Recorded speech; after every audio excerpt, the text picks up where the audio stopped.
నమస్తే, నా పేరు తేజస్విని. బీసీఎన్ న్యూస్ కి స్వాగతం. ముందుగా ముఖ్యాంశాలు. సోమశిల జలాశయం వద్ద దెబ్బతిన్న ఆఫ్రాను పరిశీలించిన ముఖ్యమంత్రి చంద్రబాబు. మరమ్మతులు చేయాల్సిన తీరును సీఎంకు వివరించిన అధికారులు. పాలకొల్లులో ఘనంగా అద్దెపల్లి 125వ జయంతోత్సవ వేడుకలు. అద్దెపల్లి చిత్రపటానికి పూలమాలలు వేసి నివాళులర్పించిన మంత్రి నిమ్మల.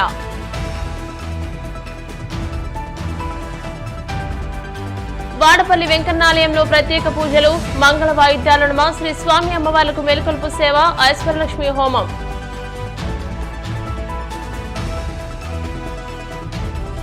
తిరుమల శ్రీవారిని దర్శించుకున్న ఆయ్ చిత్ర బృందం సభ్యులు.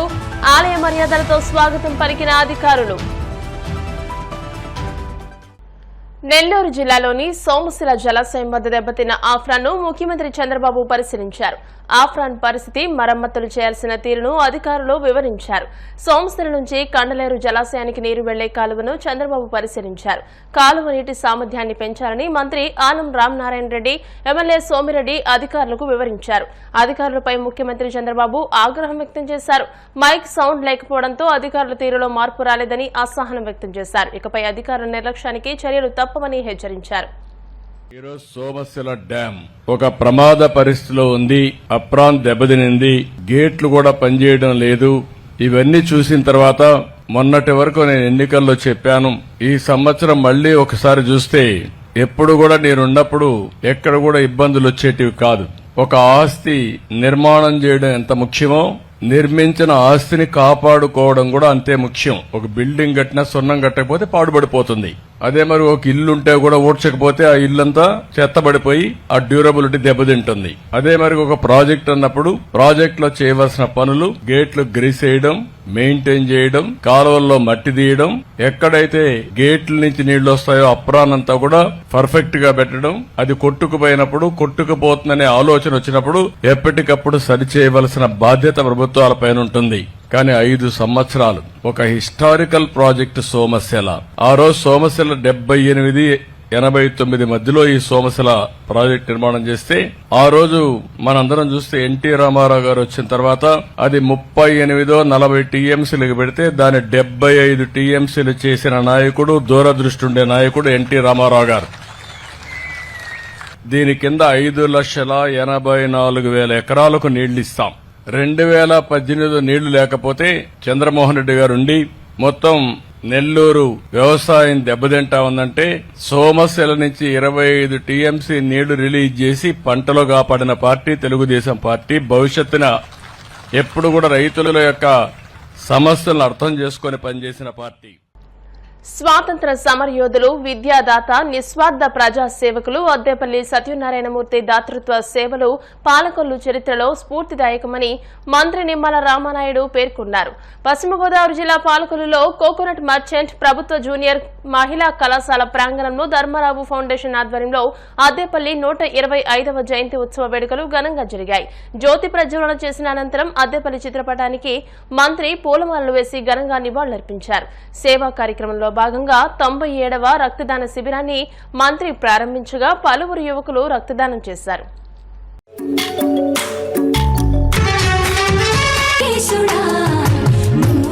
అద్దేపల్లి సత్యనారాయణ గారి యొక్క స్వతంత్ర సమరయోధుడిగా గాని, ఆయన ఈ యొక్క పాలకొల్లు ప్రథమ మున్సిపల్ చైర్మన్గా గాని, ఈ యొక్క పాలకొల్లు నియోజకవర్గ ప్రప్రథమ శాసనసభ్యుడిగా గాని, మరి ఇట్లా ఆయన చేసినటువంటి సేవలు ఏవైతే ఉన్నాయో, ఆయన చేసినటువంటి దాతృత్వం ఏదైతే ఉందో భవిష్యత్తు తరాల వారికి, భావి తరాల వారికి కూడా తెలియజేయాలనే ఉద్దేశంతో అద్దేపల్లి సత్యనారాయణమూర్తి గారి యొక్క 125వ జయంతోత్సవాలు నిర్వహించుకునేటువంటి అవకాశం నాకు రావడం నా పూర్వజన్మ సుకృతం అని చెప్పి నేను భావిస్తూ 10 సంవత్సరాలు నేను నర్సాపురం వైన్ కాలేజీలో లెక్చరర్గా పనిచేసే వ్యక్తిగా మీ కాలేజీకి సంబంధించినటువంటి ఏవైతే క్లాస్ రూమ్స్ కానీ ఇతరత్ర ఏదైతే సమస్యలు ఉన్నాయో వాటిని పరిష్కరించి ఈ యొక్క కోకోనట్ ఉమెన్స్ కాలేజీని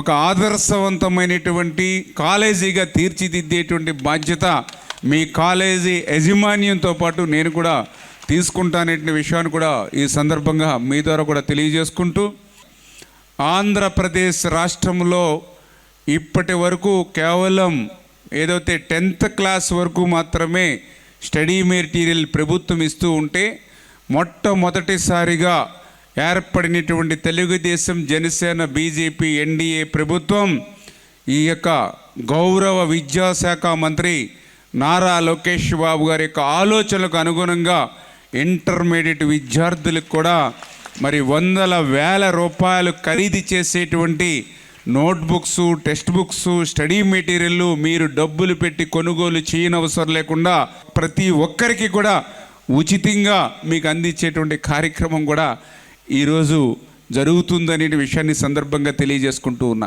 గత ప్రభుత్వంలో ఒక్క పిల్లవాడికి మాత్రమే ఇచ్చి, అది కూడా 15,000, 14,000, 13,000 తర్వాత 7,000 సైతం మరి ఇచ్చి ఎగ్గొట్టినటువంటి పరిస్థితి. 5 సంవత్సరాల్లో 1 సంవత్సరం పూర్తిగా ఎగ్గొట్టినటువంటి పరిస్థితి. అంచేత గత ప్రభుత్వంలో మాదిరిగా మోసం, దగా లేకుండా, కోతలు లేకుండా, ఎగ్గొట్టడం లేకుండా ఏదైతే మా ప్రభుత్వం మీకు హామీ ఇచ్చిందో తల్లికి వందనం, ఎంతమంది పిల్లలుంటే అందరికీ ఒక్కొక్కరికి 15,000 రూపాయల చొప్పున ఆంధ్రప్రదేశ్ రాష్ట్రంలో ఇచ్చేటువంటి బాధ్యత తెలుగుదేశం, జనసేన, బీజేపీ ఎన్డీఏ ప్రభుత్వం తీసుకుంటుంది. కోనసీమ తిరుమలగా వర్ధిల్లుతున్న వాడపల్లి శ్రీ వెంకటేశ్వర స్వామి ఆలయంలో మంగళవారం ప్రత్యేక పూజలు వైభవంగా నిర్వహించారు. మంగళ వాయిద్యాల నడుమ శ్రీ స్వామి అమ్మవార్లకు మేల్కొల్పు సేవలు నిర్వహించిన అనంతరం ఐశ్వర్యలక్ష్మి హోమాన్ని జరిపించారు. అర్చకులు శ్రీ స్వామి అమ్మవార్ల వసంత మండపంలో అష్టోత్తర పూజలను నిర్వహించగా ప్రత్యేక అలంకరణలో ఉన్న స్వామిని దర్శించుకుని భక్తులు తరించిపోయారు. అనకాపల్లి జిల్లా కోటవురట్ల హాస్టల్లో 3 మృతి చెందిన ఘటనపై రాష్ట్ర హోంమంత్రి అనిత స్పందించారు. కేజీహెచ్లో చికిత్స పొందుతున్న చిన్నారులను ఆమె పరామర్శించారు. అనంతరం ఆమె మీడియాతో మాట్లాడారు. ప్రభుత్వ అనుమతి లేకుండా ఆ హాస్టల్ను కొనసాగిస్తున్నట్టు ఆమె చెప్పారు. హాస్టల్పై చర్యలు తీసుకుంటామన్నారు. సాధారణంగా ప్రభుత్వ అనుమతి ఉన్న హాస్టల్స్ లో బయట నుండి తీసుకొచ్చిన ఆహార పదార్థాలను అనుమతించబోరని, కానీ కోటవురట్ల హాస్టల్లో మాత్రం బయట నుండి ఎవరో తెచ్చిన ఆహారం తినడం వల్లే చిన్నారులు అస్వస్థకు గురయ్యారని హోంమంత్రి వెల్లడించారు. కోల్కతాలో ఆర్జీకర్ వైద్య కళాశాల పీజీ వైద్య విద్యార్థినిపై జరిగిన అత్యాచారాన్ని ఖండిస్తూ దేశవ్యాప్తంగా నిరసనలు కొనసాగుతున్నాయి.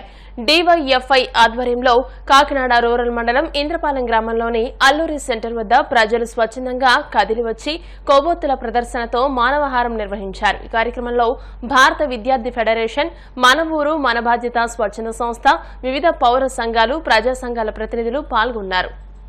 నా పేరు సుష్మిత. నేను ఒక మెడికల్ స్టూడెంట్ని. చెప్పాలంటే మా వృత్తి చాలా భిన్నంగా ఉంటుందండి. మేము లేచినప్పటి నుంచి మా జీవితం అంతా ప్రజలతోనే ఉంటుంది, ప్రజల మధ్య ఉంటుంది. మాకు ప్రతి ఒక్కదానికి రోజుకి ఒక 10 గంటలు 12 గంటలు డ్యూటీ చేస్తే మేము 2-3 రోజులు కంటిన్యూస్గా చేస్తాము. 34 గంటలు అలా వరకు కంటిన్యూస్గా వర్క్ చేస్తూనే ఉంటాము. అయినా సరే మేము ఎప్పుడు దేని గురించి కంప్లైంట్ చేయలేదు. మాకు ఎక్కువ వర్క్ అయిపోతుందండి, దేని గురించి అసలు పని చేయడానికి కరెక్ట్గా ఫెసిలిటీస్ ఉండవు, ఏమీ ఉండవు. అయినా ఎప్పుడు ఎవరిని ప్రశ్నించలేదు. మేము బయట ఎక్కడ వదిలేయండి, మా హాస్పిటల్లో మాకే ఇన్ని జరుగుతూ ఉంటుంటే మేము అసలు ఎలా వర్క్ చేయాలి, అసలు ఏ బేస్ మీద వర్క్ చేయాలంటారు. అసలు ఈ ప్రజలుగా మేము సేవ్ చేస్తుంది, వీళ్ళ కోసమే ఇంత కష్టపడి చదివింది. మేము ఏదో చిన్న ఒక ఎంబీబీఎస్ స్టూడెంట్ అవ్వాలంటే చాలా కష్టం అండి, చాలా గంటలు చదవాలి. అంతా చదివి ఏదో దేశానికి ఏదో సాధించేద్దాం, ఎవరికో ఏదో పనుకొద్దాం, ప్రజలకు మంచిగా చూద్దాం అని వస్తాం. ఇలాంటి ప్రజలే మా మీద ఇలా చేస్తే మేము అసలు ఎందుకు చదవాలి? ఇవన్నీ కూడా కాకుండా మెడికల్ స్టూడెంట్ అనే కాదు, బయటకు వెళ్ళడానికి కూడా భయం వస్తుంది. అసలు తమ్ముడు, నాన్న, అన్నయ్య రిలేషన్ లేదు, అసలు ఏ తేడా లేకుండా చేస్తున్నారు. ఏంటి అసలు ఈ దేశం? ఇందులోనూ ఇక్కడ ఉండాలి. అసలు మేము నైట్ డ్యూటీలు ఉంటాయి, నైట్ డ్యూటీలు చేయడానికి భయం వేస్తుంది. ఇవన్నీ కాకుండా మాకు ఏం అక్కర్లేదు. ఈ ఇన్సిడెంట్ జరిగిన నెక్స్ట్ డేనే రినోవేషన్ అని చెప్పి మొత్తం ఎవిడెన్స్ తో సహా మొత్తం ధ్వంసం చేస్తారు. ఆ జరిగిన సెమినార్ రూమ్ ఇప్పుడు కనీసం ఒక్క బ్రిక్ కూడా లేదు, అక్కడ మొత్తం ధ్వంసం చేస్తారు.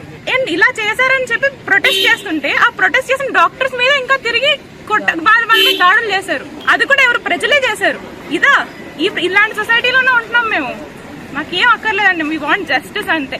ఆ అమ్మాయికి ఎవరెవరైతే ఉన్నారో వాళ్ళందరికీ శిక్ష పడాలి అని కోరుకుంటున్నాం. ఇప్పుడు ప్రకటనలు.